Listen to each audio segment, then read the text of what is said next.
Halo kelas 10, di pertemuan 8 kita udah masuk ke materi berikutnya yaitu layer adjustment. Apa itu layer adjustment? Adjustment layer adalah layer di Photoshop yang bisa kita atur-atur untuk menyesuaikan informasi si layer yang berada di bawah layer adjustment tersebut. Fungsinya sama seperti blend layer dan base layer di blending mode kemarin ya. Misalnya kamu mau menggunakan layer adjustment, itu bisa untuk meningkatkan kecerahan atau kontras foto tanpa mengubah foto aslinya. Jadi, layer adjustment ini adalah materi yang paling penting di Photoshop. Ada 16 macam adjustment layer dan masing-masing punya perannya untuk menyesuaikan warna dari si base layernya itu. Yang bisa Miss jelaskan di sini hanya singkat saja, selebihnya kamu wajib learn by doing atau coba-coba sendiri biar langsung bisa ngerti perbedaan dan dampak dari setiap layer adjustment kita. Yuk, langsung aja kita bahas di Photoshopnya. Hari ini kita akan fokus untuk mengenal berbagai layer adjustment di Photoshop. Di interface kita, layer adjustment itu ada di panel layer, ada di bagian bawah di sini, di logo yang setengah bulan ini. Kalian kamu bisa pilih berbagai jenis layer adjustment di sana, atau kamu bisa pilih dari menu window, lalu pilih adjustment, nanti akan dikasih panel adjustment di atas seperti ini. Kamu bisa close juga untuk menggunakan pilihan layer adjustment yang ada di panel layer aja.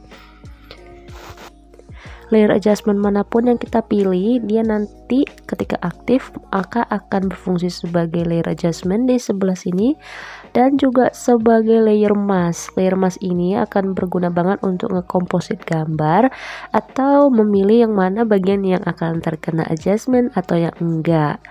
Jangan lupa juga di layer kita bisa atur persentase opacity-nya dan juga kita bisa atur blending mode-nya. Ada berbagai layer adjustment juga yang bisa malah semakin maksimal fungsinya kalau kita gabungkan dengan blending mode.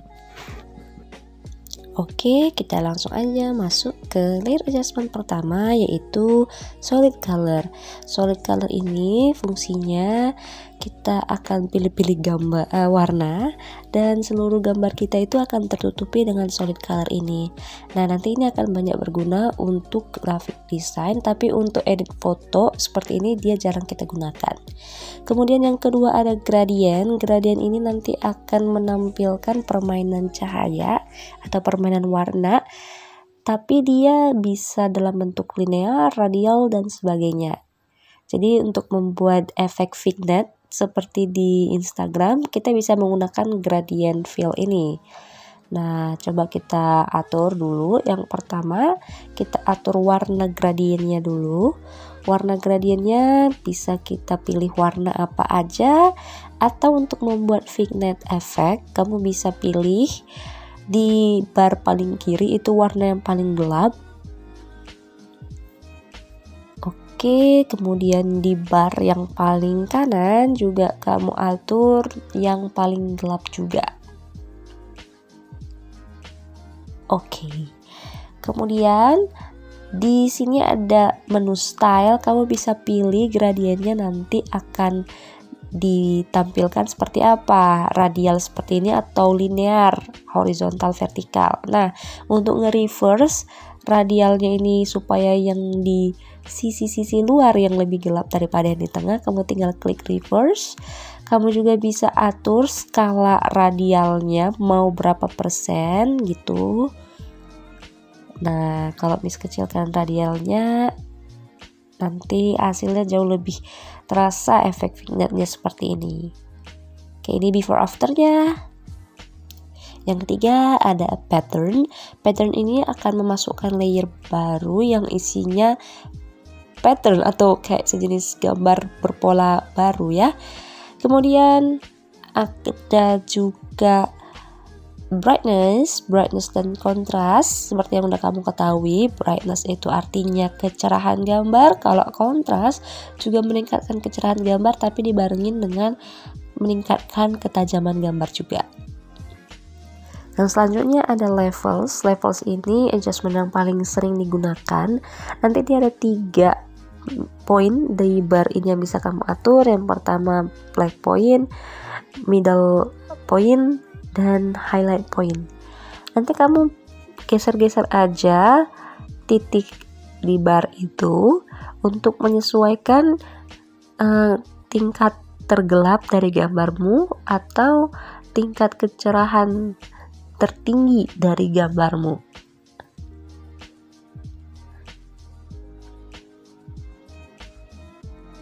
Oke, atau bisa juga langsung di midpointnya untuk menggeser tingkat kecerahan paling tengah-tengah dari gambarmu. Levels ini nggak hanya cuman bisa disetting seperti itu, tapi kamu bisa tentukan juga dia mau menyesuaikan tingkat kecerahan warna yang berbasis merah, biru, atau hijau. Jadi nanti ketika kita geser black atau highlight pointnya, warna merah aja atau warna yang berbasis warna merah aja nanti yang terpengaruh. Adjustment lainnya yang nggak kalah pro banget untuk ngebantu kamu mempercepat edit foto kamu yaitu adalah curves. Curves ini nanti akan ada grafik seperti ini. Kamu setting di garis diagonalnya. Tentukan dulu di garis diagonalnya midpointnya di mana, kemudian juga highlight pointnya di mana. Biasanya di sebelah sini gitu ya. Kemudian black pointnya di mana. Nah nanti kamu tinggal geser-geser sama konsepnya seperti yang tadi. Sesuaikan tingkat highlightnya sama tingkat shadownya atau blacknya seperti apa. Kamu bisa juga setting highlight dan black pointnya di ujung dari garis diagonalnya, nggak cuma di tengah seperti ini. Jadi dia benar-benar kayak curves. Sama kayak levels tadi, kamu bisa pilih juga nanti hasil settingan ini mau diterapkan di warna berbasis red, blue, atau green aja. Jadi nanti ketika misalnya di sini Miss pilih yang red, terus Miss atur highlight pointnya seperti ini, nanti lihat hasilnya ini yang warna berbasis merah lah nanti yang akan meninggi kecerahannya. Next adjustment berikutnya yang akan kita bahas adalah exposure. Di exposure ini kamu bisa langsung setting tingkat cahayanya berapa atau offsetnya kebalikannya. Kemudian kamu bisa juga atur gamma directionnya atau arah dari cahayanya.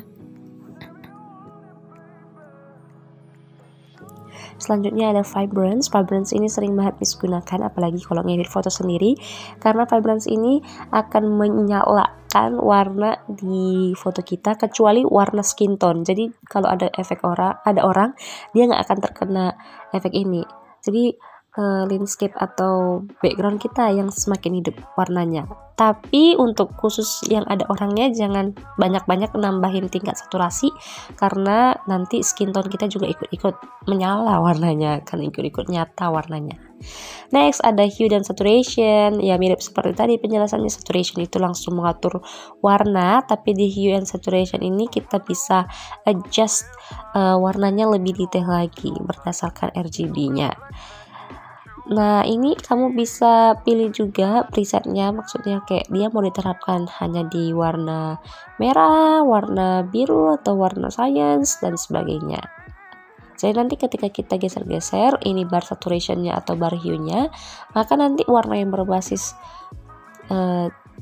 cyan aja yang akan terkena dampaknya gitu. Oke, selanjutnya ada color balance. Color balance ini juga gunanya untuk langsung men-setting atau memperbaiki warna gambarmu. Tinggal pilih nanti type-nya mau yang mana, mau yang shadow-nya yang mau diperbaiki, atau mau mengatur yang highlight-nya, atau mengatur mid-tone-nya. Jadi kamu bisa atur tingkat yellow-nya atau tingkat kekuningan gambarnya mau seberapa banyak.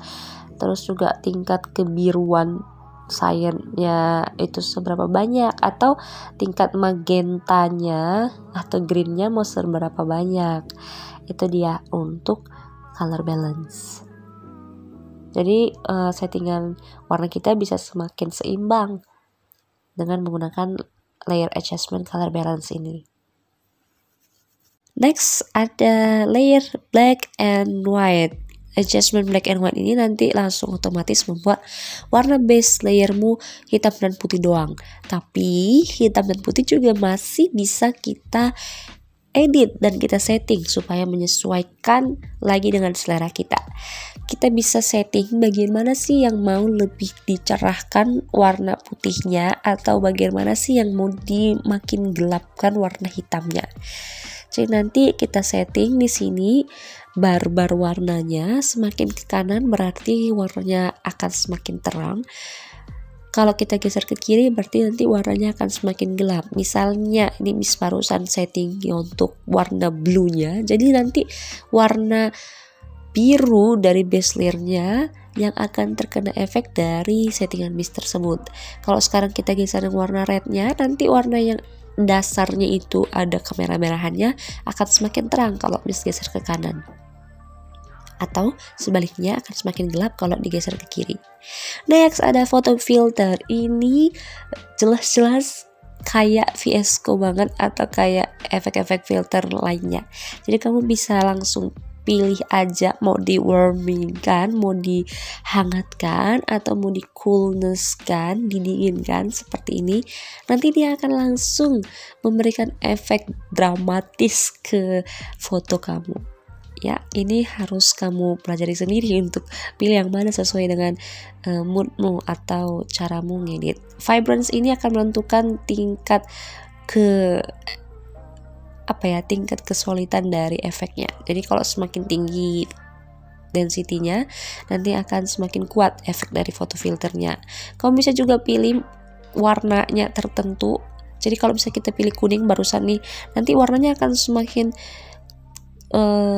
mendominasi yang warna kuningnya, seperti itu.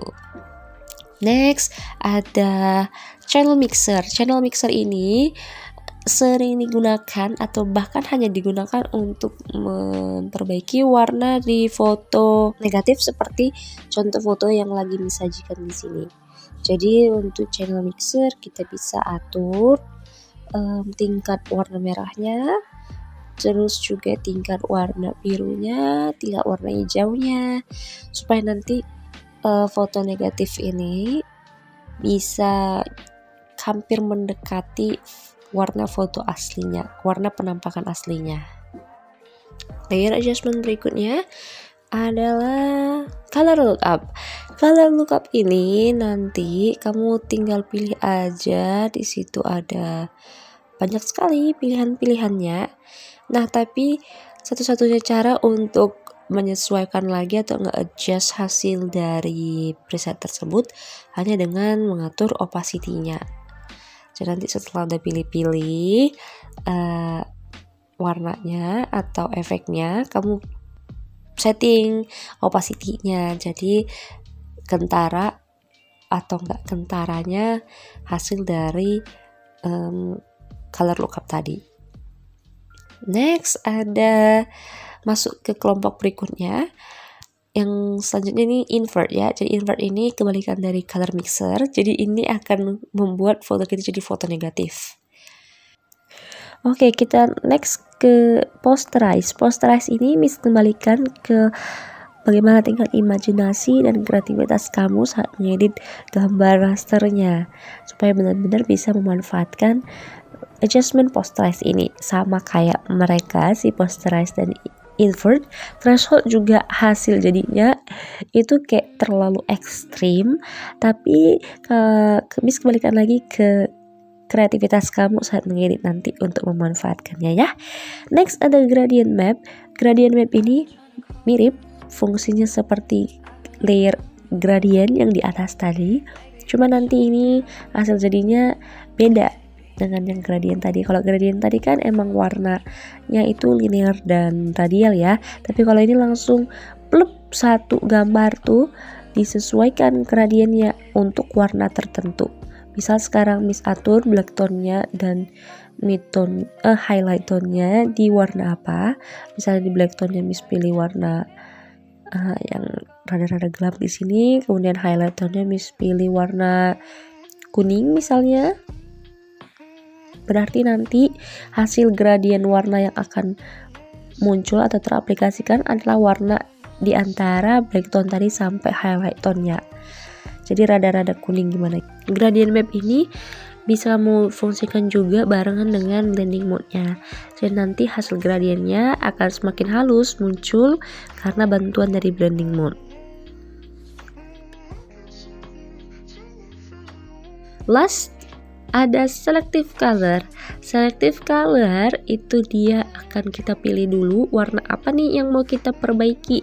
Misalnya di sini Miss pilih warna kuning, jadi nanti kita bisa sesuaikan tingkat warna dari si warna kuning ini. Maksudnya tinggal warna dari warna kuning ini gimana, Miss? Jadi misalnya kita pilih warna kuning, jadi nanti ini akan diaplikasikan hanya di warna yang basisnya kuning aja di gambar kita. Kemudian kita bisa atur tingkat kemerahannya, tingkat kebiruannya, tingkat kehitamannya, atau tingkat kekuningan dari si warna kuning tersebut. Jadi ini kalau mau memperbaiki suatu warna yang nggak kita pengen di foto kita bisa pakai selective color ini. Oke, Miss rasa itu aja. Ada 18 kalau di Photoshop yang ini. Layer adjustment-nya kamu bisa manfaatkan sebaik-baik mungkin. That's all for today. Terima kasih kamu sudah belajar dengan baik hari ini. Hari ini coba deh kamu langsung tes menggunakan blending mode dan layer adjustment di Photoshop atau Photopimo. Nah, jika ada nanti ketemu pertanyaan atau ada part yang membingungkan, langsung tanya aja ke kolom komentar ya. Sampai ketemu minggu depan.